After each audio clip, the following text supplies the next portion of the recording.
Okay, I'm going to do something out of the ordinary today. I'm going to show you some BN power that I own. So a little backstory here. As all you know, I model current conditions on CSX's Philly sub and have for many years. But my origins in when I got into model railroading as a young adult was when I built my first layout. First two layouts actually was early Burlington Northern, believe it or not. I was just attracted to all the merger roads, the Great Northern, CB&Q, SP&S, and Northern Pacific. And my first layout when I was probably in my late 20s was a BN layout. And then we moved to a bigger home, and my first probably prototypical larger layout was also based on the BN, but we had been in that house for many years, and then we decided to come to the house that we're in today and build this house, and I switched over to modern CSX. I had become a pretty huge CSX local rail fan, and I really wanted to model what I was seeing out there. So when I got here, I sold all my BN stuff. Of course, ripped down the old layout. I have a video of that old layout, which I'll probably post at some point on my YouTube channel. And about 18 months ago, I got the idea that I wanted to acquire a few early BN models to have. I'm not a collector. Everything I own, I run. I don't really keep much.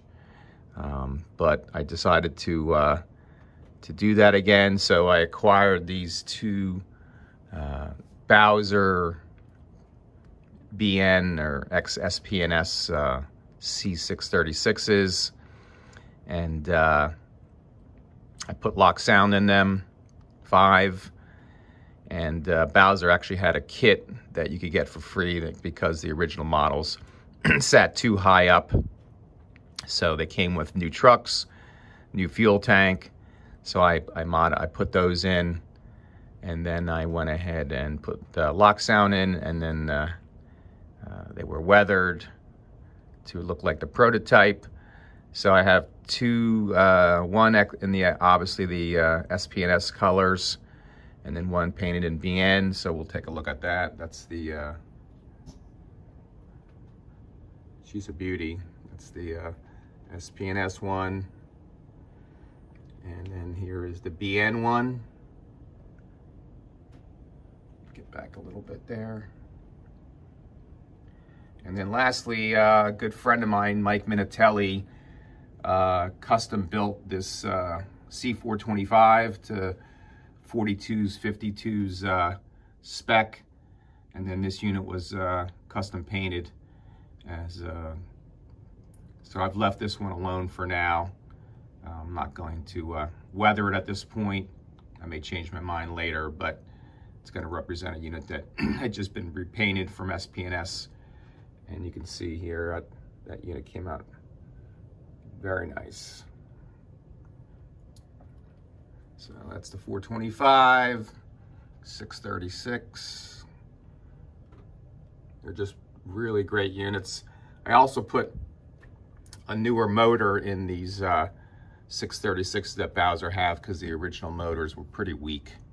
So these have the improved Bowser motors, which to be honest with you aren't still that great, but there's certainly a better one. So I'm gonna set this camera down, and then what we're gonna do is I'm gonna start them up and we'll run them, and then maybe we'll chase them a little bit. And so let's do that first. The cool thing about these, so let's listen to the this would be the Lock Sound 5 proper ESU sound files, and I put the sound in these things. They came with no sound. So put the light on, headlight, and then the other cool thing about these Bowser units is that they rotary beacon operates. So put that on, you can probably see that now, hopefully. And then I'll be quiet while I start these up.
Okay, that's going to do it. I think we've seen enough of that. Anyways, this is the lighting on with the upper lights out. Shows you the lower deck lighting, which, as you can see, came out quite well. And some of the buildings I'm starting to light, I showed you those earlier. Dairy Queen, Starbucks, and the Taco Bell. Those actually came lit. But I just did the Dairy Queen myself. And yeah, that's it. I'm not going to go too crazy on the BN power, but kind of gives me I've always been a big fan of the BN right post-merger. And as I said, I built 2 layouts that way. And I can't lie, I've thought about doing a new updated layout here with BN, the merger. But I love the CSX modern stuff way too much to do that. So nobody needs to be concerned there. Anyways, thanks for watching, and happy holidays to everybody. Hope you have a good Thanksgiving. See you later. Cheers.